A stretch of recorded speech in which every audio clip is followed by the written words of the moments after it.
ये रेस्टोरेंट का पैसा तू देना, मैं क्यों दूं बे?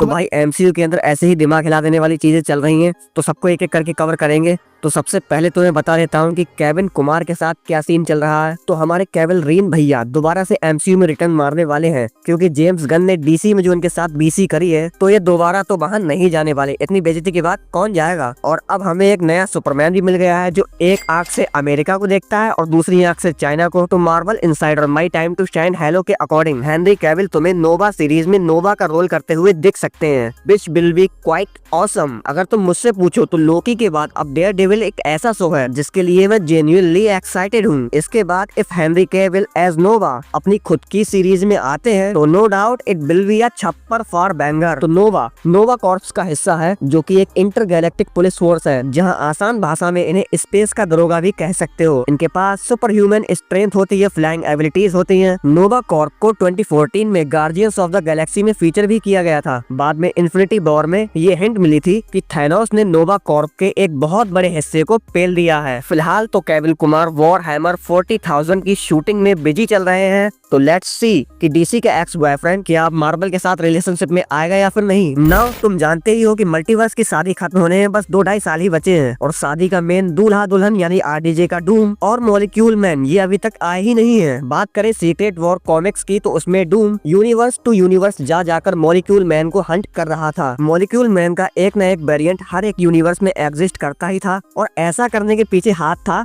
द बियॉन्डर्स का, जिन्होंने मॉलिक्यूल मैन को अपना एक तरह से कह लो बॉम्ब बनाकर हर एक यूनिवर्स में रख दिया था, ताकि मौका आने पर वो मॉलिक्यूल मैन के ही थ्रू वो मल्टीवर्स को डिस्ट्रॉय कर सकते थे। ऐसा इंतजाम बियॉन्डर्स ने पहले ही कर रखा था। तो मॉलिक्यूल मैन एक तरह से हर एक यूनिवर्स में रखा बॉम्ब था, जिनका रिमोट बियॉन्डर्स के हाथ में था। तो ये चीज डूम को बिल्कुल पसंद नहीं आई। डूम एक्चुअल में मल्टीवर्स को डिस्ट्रॉय नहीं, बल्कि मॉलिक्यूल मैन के इन सो कॉल्ड बॉम्ब से मल्टीवर्स को बचाना चाहता था। इसीलिए उसने मॉलिक्यूल मैन के एक वेरिएंट को उठाया, उसके साथ टीम अप किया, और फिर यूनिवर्स टू यूनिवर्स जाकर उसके बाकी के वेरिएंट्स को मारने लगा, ताकि उनकी मदद से बियॉन्डर्स मल्टीवर्स को डिस्ट्रॉय ना कर पाए। बट उसके ऐसा करते ही मल्टीवर्स अपने आप ही कॉन्ट्रैक्ट होकर कोलैप्स कर गया और डिस्ट्रॉय हो गया। और बाद में मॉलिक्यूल मैन ने बियॉन्डर्स की पावर डूम को दे दी, जिससे फिर उसने बैटल वर्ल्ड बनाया। तो ये तो थी चलो कॉमिक की बात, बट मेरा मानना है कि अब एमसीयू के पास इतना टाइम नहीं बचा है कि वो अब मॉलिक्यूल मैन को इंट्रोड्यूस करे, उसे सेटअप करे। इसीलिए उसने डेडपूल एंड वुल्वरीन में ये जो एंकर बींग्स दिखाए हैं, तो एमसीयू में मॉलिक्यूल मैन का काम यही कर सकते हैं। एक लाइन में कहूँ तो एमसीयू में मॉलिक्यूल मैन को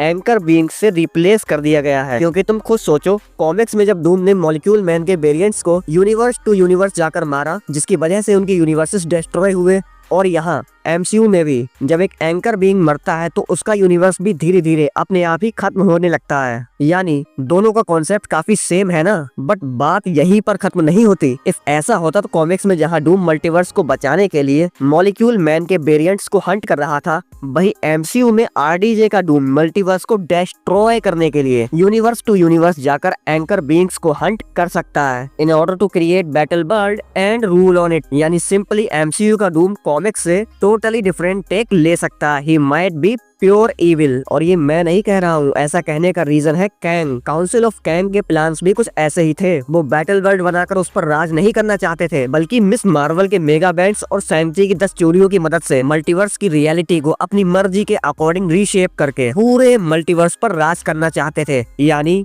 all in all they are pure evil. And क्योंकि अब डॉक्टर डूम उन्हें रिप्लेस कर रहा है, so he will be pure evil as well. And not only Molecule Man will be replaced, but also Battleworld. नया Battleworld बनाने से better है मार्वल दी वॉइड को ही एज बैटल वर्ल्ड यूज कर ले, क्योंकि ये प्लान परफेक्ट है। देखो दी वॉइड को मेजर मार्वल प्रोजेक्ट्स में ऑलरेडी यूज किया जा चुका है। फिर चाहे वो लोकी हो, डेडपूल एंड वुल्वरीन हो, तो द वॉइड को ऐसे ही तो इतना सेटअप किया नहीं गया होगा। प्लस कॉमिक्स में जो बैटल वर्ल्ड की लोकेशन थी वो भी द वॉइड से काफी ज्यादा मैच करती है। दी वॉइड बेसिकली मल्टीवर्स का डस्टबिन है, जिसमें अलग अलग यूनिवर्सेस का कचरा फेंका जाता है। ये एक टाइमलेस और स्पेसलेस डायमेंशन है, जहाँ TVA जिसे चाहे प्रूव क्लोन करके फेंक देती है। सो अवेंजर्स डूम्सडे में एंकर बीइंग को मारकर मल्टीवर्स को डिस्ट्रॉय करने के बाद बचे हुए यूनिवर्सेस के पार्ट्स को दी वॉइड में समहाउ फ्यूज करके डूम उस पर राज कर सकता है। And that's exactly how the Void can be a replacement of Battleworld in the MCU. और ये सब कहने के मेनली दो रीजंस हैं। पहला तो ये कि बैटलबर्ड और दी मॉलिक्यूल मैन इन्हें सेटअप करने के लिए मार्वल के पास लिटरली टाइम बचा ही नहीं है, 0 टाइम। और सेकेंड, इनके जैसे ही काम करने वाले कॉन्सेप्ट्स एके दी वॉइड और एंकर बीइंग्स ये ऑलरेडी मार्वल में अच्छा खासा सेटअप किए जा चुके हैं। अब जाहिर है एंकर बीइंग्स को डीपीएन वुल्वरीन में यूं ही तो लाया नहीं गया होगा, कुछ सोच समझ कर ही लाया है मार्वल। ऐसे में guys I think this might be a reason. And finally अब मैं तुम्हें कुछ ऐसा बताने वाला हूँ जो कि अब तक किसी ने नहीं बताया, इस पर बात ही नहीं की है किसी ने।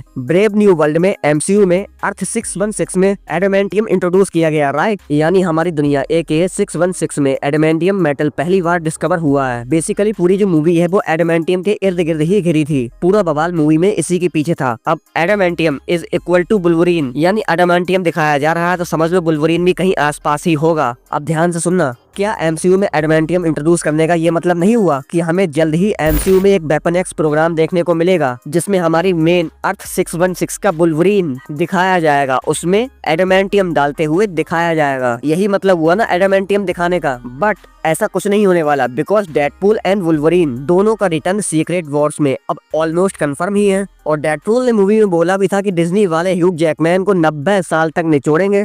You're damn straight it is. Disney brought him back. They're gonna make him do this till he's 90. और गाइस उस टाइम तो ये सिर्फ जोक लग रहा था, बट रिसेंट रिपोर्ट्स के अकॉर्डिंग ये ऑलमोस्ट कंफर्म हो गया है कि मार्वल सीक्रेट वॉर्स के बाद भी ह्यूग जैकमैन को ही एज वुल्वरीन कंटिन्यू करेगा और काफी आगे तक कंटिन्यू करेगा। यानी उनका सफर मार्वल में अभी बहुत लंबा है, उन्हें वो रिप्लेस नहीं करने वाला। इसका मतलब 616 में नया वुल्वरीन नहीं आएगा, क्योंकि ह्यूग जैकमैन का वुल्वरीन एमसीयू में आगे कंटिन्यू करेगा। सीक्रेट वॉर्स के बाद जब मल्टीपल रियलिटीज एक ही दुनिया में मेल्ड हो जाएंगी और मार्वल रिबूट हो जाएगा तो तुम्हें नए एक्समैन तो देखने को मिलेंगे, साइक्लॉप्स, जीन, ये सब तो नए आ जाएंगे, बट वुल्वरीन वो ह्यूग जैकमैन का ही रहेगा। 1005 से फिर वो मेन एमसीयू अर्थ में आ जाएगा। अब मेरा पॉइंट ये है कि जब नया वुल्वरीन आना ही नहीं है तो एडामेंटियम को इंट्रोड्यूस किया ही क्यों गया? इसका पॉइंट क्या था? क्योंकि इस मेटल का मेन यूज उसकी बॉडी, उसके क्लोज में ही हुआ है। बहुत ज्यादा से ज्यादा ये कह लेते हैं कि इसके कोई दूसरे यूजेस होंगे, लाइक एडामेंटियम की नई कटानास बनाकर डेडपूल को दे देंगे शायद, बट अब तो वो भी नहीं हो सकता ना। टीवी ने डेडपूल का सूट जब अपग्रेड किया था तो उसको एडामेंटियम की कटानास ऑलरेडी दे दी थी। और देखो मूवी में तो ये कभी कंफर्म नहीं किया गया कि टीवी ने डेडपूल को एडामेंटियम कटानास दी थी, बट आई थिंक कि उसकी कटानास एडामेंटियम की ही बनी है, बिकॉज एडामेंटियम की ना होती तो डेडपूल एंड वुल्वरीन की फर्स्ट फाइट में वुल्वरीन के एडामेंटियम क्लॉज उसकी कटानास को इजीली कट कर देते यार, मक्खन की तरह।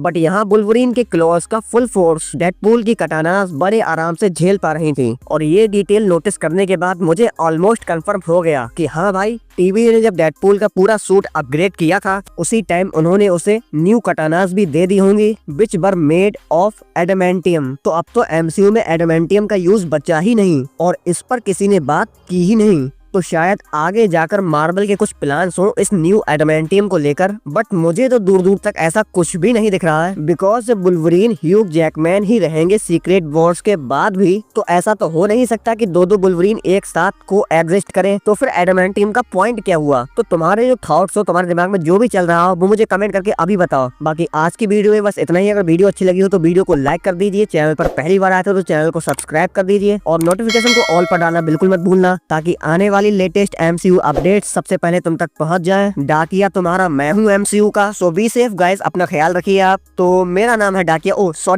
मेरा नाम है मोहम्मद तस्लीम। मैं आपसे मिलूंगा नेक्स्ट वीडियो में। As always, thanks for watching.